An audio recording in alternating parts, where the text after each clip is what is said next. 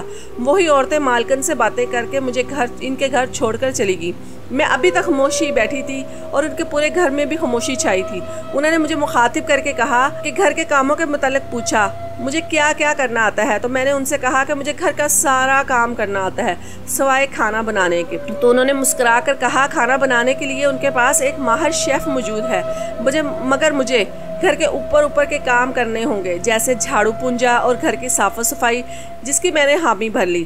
کام کے پہلے دن تو انہوں نے مجھے کوئی اتنا زیادہ بوجھ نہ میرے پہ ڈالا، صرف چند ہی کام کروائے اور مجھے گھر جانے کی اجازت دے دی۔ اور میں بھی آج پہلے ہی دن اتنی جلدی چھٹی ملنے پر خوشی سے پھولے نہ سمائی۔ مجھے لگا شاید ہر روز یہی تھوڑے بہت کام کرنے ہوں گے، اور ان تھوڑے بہت کاموں کے بدلے اتنے زیادہ پیسے مالکن دے رہی تھی، مگر یہ میری خام خیالی کی تھی۔ چونکہ کام پر پہلا دن تھا اس لیے آج مالکن نے اپنے ہاتھ مجھ پر تھوڑا سا ہلکا ہی رکھا کہ کہیں گھبرا کر میں کام پر آنا ہی نہ چھوڑ دوں، اور میں بے وقوف اس بات پر خوش تھی کہ اب مجھے روز اتنا تھوڑا سا ہی کام کرنا پڑے گا۔ مالکن کے بنگلے سے رخصت ہوتے ہوئے انہوں نے مجھے 4 دن پرانی بریانی بھی پکڑا دی۔ جب میں گھر میں داخل ہوئی تو میرے بھائی نے جیسے بریانی دیکھ کر خوشی سے اچھل پڑے۔ میں نے جلدی سے گھر لا کر وہ بریانی گرم کی۔ آج ہمیں ایک لمبے عرصے بعد بریانی نصیب ہو رہی تھی۔ اس دن ہم لوگ بے حد خوش ہوئے۔ اگلے دن میں صبح سویرے ہی اٹھ کر کام پر نکل گئی۔ مالکن کے بنگلے میں پہنچ کر میں نے کام کرنا شروع کر دیا، اور مجھے ایسا لگا جیسے 2 آنکھیں مجھے دیکھ رہی ہیں۔ میں نے اسے اپنا وہم سمجھ کر نظر انداز کر دیا، مگر مجھے ایسا مسلسل محسوس ہو رہا تھا۔ میں نے ادھر ادھر نظریں دوڑائیں مگر مجھے کوئی نظر نہ آیا۔ صبح کے وقت مالکن بھی سو رہی تھی، شاید انہیں دیر سے اٹھنے کی عادت تھی، اسی وجہ سے اب تک بنگلے میں خاموشی کا راج تھا۔ میں بھی تمام سوچوں کو جھٹک کر کام کرنے میں مصروف ہو گئی۔ کچھ دیر بعد ایک قدرے دبلا پتلا اور کمزور سا نوجوان میرے سامنے آیا۔ پہلے تو میں نے اسے پہچانا نہیں، مگر جب اس نے اپنا تعارف کروایا تو مجھے حیرت کا شدید دھچکا لگا، کیونکہ اس کی صحت سے کہیں بھی نہیں لگ رہا تھا کہ وہ اس امیر و کبیر گھر کا چشم و چراغ ہے۔ وہ نوجوان دیکھنے میں انتہائی لاغر سا تھا، اس کا بدن بھی اپنی عمر کے لڑکوں سے کم عمر نظر آتا تھا۔ میں اسے دیکھ کر حیران تھی، کیونکہ مالکان نے مجھے نہیں بتایا تھا کہ ان کا کوئی بیٹا بھی ہے، مگر اگلے ہی لمحے میری اپنی ہی سوچ پر ہنسی آ گئی۔ بھلا مالکن مجھے نکرانی کو کیوں بتائے گی کہ اس نوجوان کے متعلق، اور مجھ سے کیوں اس کی باتیں کرے گی؟ تو میں نے بھی اسے جواب دینا ضروری نہ سمجھا۔ یوں ہمیں باتیں کرتے ہوئے کافی دیر گزر گئی، مگر اگلے ہی لمحے مجھے اپنی سوچ پر ہنسی آ گئی۔ بھلا مالکن مجھ جیسی نکرانی کو کیوں بتائے گی؟ اس نوجوان نے مجھ سے باتیں کرنا شروع کر دی تو میں نے بھی اسے جواب دینا ضروری سمجھا۔ یوں ہمیں باتیں کرتے ہوئے کافی دیر گزر گئی۔ اس کے بعد وہ نوجوان واپس اپنے کمرے میں چلا گیا اور میں بھی معمول کے کاموں میں مصروف ہو گئی، کیونکہ مالکان اٹھ چکی تھی۔ اگلے دن معمول کے مطابق میں ان کے گھر گئی تو وہی نوجوان مجھے نظر آیا۔ آج اس نے پھر مجھ سے باتیں کرنا شروع کر دی، اور میں بھی آج اس باتیں میں اس قدر مگن ہو گئی کہ مجھے وقت کا کچھ پتہ ہی نہیں چلا۔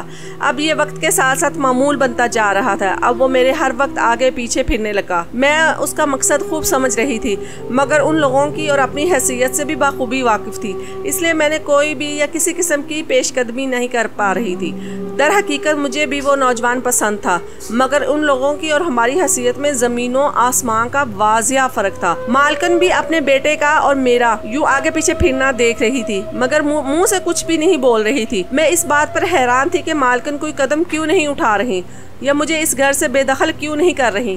وہ خاموش رہ کر بہت سی باتوں کا اندازہ کر رہی تھی۔ اگلے دن مالکن نے مجھے اپنے کمرے میں بلایا اور مجھ سے کہا کہ میں ان کے بیٹے سے شادی کر لوں۔ یہ سننا تھا کہ میرے قدموں تلے زمین نکل گئی۔ مجھے اس بات کا بھی اندازہ نہیں تھا کہ مجھے خود اپنی زبان سے اپنے بیٹے کی شادی کرنے کے لیے کہیں گی۔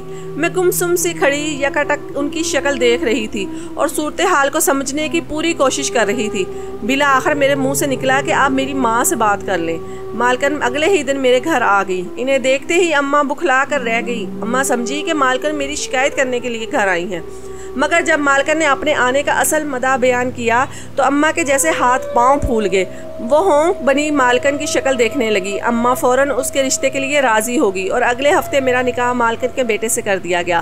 اس رشتے سے میری اماں اور دونوں بھائی بے حد خوش تھے، کیونکہ ہم غریبوں پر اس مالکن نے اس قدر بڑا احسان کیا کہ میرا رشتہ اس قدر امیر گھرانے میں ہو گیا۔ میں بھی یہ رشتہ ہونے پر بے حد خوش تھی اور خوشی سے پھولے نہ سماتی تھی۔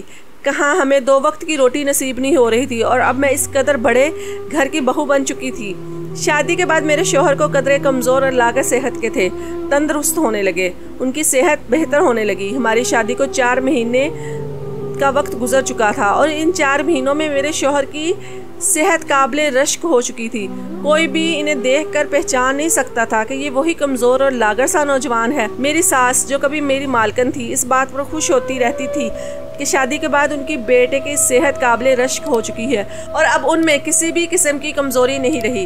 میری ساس اب یہ کہتی کہ میں ان کے بیٹے کا بے حد خیال رکھتی ہوں، ان کے بیٹے کے کھانے پینے کا میں بے حد خیال رکھتی ہوں اور ہر آئے گئے مہمان سے میری تعریف کرتے نہ تھکتی تھی، اور میں اس بات پر حیران رہتی کہ میں ان کے بیٹے کا کسی قسم کا خیال نہیں رکھتی، بلکہ در حقیقت میں تو سارا دن سوئی رہتی تھی، آرام کرتی تھی، کیونکہ میں کام چور اور سست طبیعت کی تھی۔ اور یہی بات میرے لیے حیران کن تھی کہ میرے بغیر کوئی خدمت کیے میرے شوہر کی صحت بہتر کیسے ہو سکتی ہے، اور میری ساس کو کس نے کہا ہے کہ میں ان کے بیٹے کا خیال رکھتی ہوں، کیونکہ میری ساس کا پورا دن گھر سے باہر ہوتا، وہ اپنی سہیلیوں کے ساتھ کبھی پارٹی کرنے تو کبھی شاپنگ کرنے میں مصروف ہوتی۔ میری ساس نے کبھی مجھے اپنی نظروں سے اپنے بیٹے کی خدمت کرتے ہوئے نہ دیکھا تھا، اور یہی بات مجھے دن بدن الجھا رہی تھی۔ میں نے اپنے شوہر سے بھی پوچھا، مگر انہوں نے مجھے کوئی خاطر خواہ جواب نہ دیا۔ میں خاموش ہو گئی اور زیادہ بحث کرنا مناسب نہ سمجھا، مگر اب مجھے اس معاملے کی کھوج لگانی تھی۔ میں کسی بھی طرح یہ پتہ کرنا چاہتی تھی کہ میرے شوہر کی صحت کے پیچھے راز کیا ہے۔ ایک دن میں نے اپنے کمرے میں حقیقت جاننے کے لیے موبائل کے کیمرے میں ریکارڈنگ کھول کر موبائل کمرے میں رکھ دیا اور کمرے سے باہر چلی گئی۔ کچھ دیر بعد میرا شوہر کمرے میں داخل ہوئے اور پھر کام کرنے چلے گئے۔ میں تھوڑی دیر بعد کمرے میں آئی اور موبائل کیمرے کی ریکارڈنگ کھولی تو حیران رہ گئی۔ میرے شوہر نے اپنی سائڈ ٹیبل کی دراز سے نکال کر چند گولیاں کھائیں اور ان کے اوپر سے پانی پی کر چلے گئے۔ میں فوراً ان کی دراز کی طرف گئی اور دراز میں رکھی گئی دوائیوں کی بوتلوں کو اٹھا کر الٹ پلٹ کر کے دیکھنے لگی، مگر مجھے کچھ سمجھ نہ آئی۔ شام میں شوہر واپس گھر آیا تو میں نے ان سے اس دوائی کے بارے میں پوچھا تو انہوں نے ساری حقیقت مجھے بتا دی، جسے سنتے ہی میرے پیروں تلے زمین نکل گئی۔ میرے شوہر نے ساری سچائی بتائی کہ میری ساس یعنی ان کی امی اس شادی کے لیے راضی نہیں تھی۔ انہوں نے انہیں بڑی ہی مشکل سے راضی کیا تھا اور اس بات کا وعدہ بھی کیا تھا کہ میں شادی کے بعد ان کا پورا خیال رکھوں گی، تبھی میری ساس اس شادی پر راضی ہوگی، مگر مجھے تو اپنے آرام سے فرصت ہی نہیں ملتی تھی تو میں شوہر کا کیا خیال کرتی۔ ڈاکٹر سے مل کر طاقت کی دوائیوں کا استعمال شروع کر دیا، جس کی وجہ سے میرا شوہر صحت مند ہونے لگا، مگر میری ساس کو انہوں نے یہی کہا تھا کہ میں اپنے شوہر کا بے حد خیال رکھتی ہوں تاکہ میری ساس کے دل میں میری طرف سے کوئی بدگمانی یا بدمزگی نہ ہو اور وہ مجھے اپنی بہو کے روپ میں قبول کر لے۔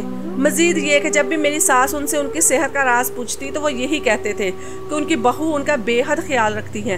جب بھی میری ساس نے مجھے دل سے قبول کر لیا تھا اور وہ میری موجودگی سے بھی خوش تھی، نہ تھا کہ مجھے احساس و ندامت اور شرمندگی نے آن گھیرا اور میں نے اپنے شوہر سے اپنی سستی اور کاہلی سے توبہ کر کے ان کا بے حد خیال رکھنے کا وعدہ کر لیا۔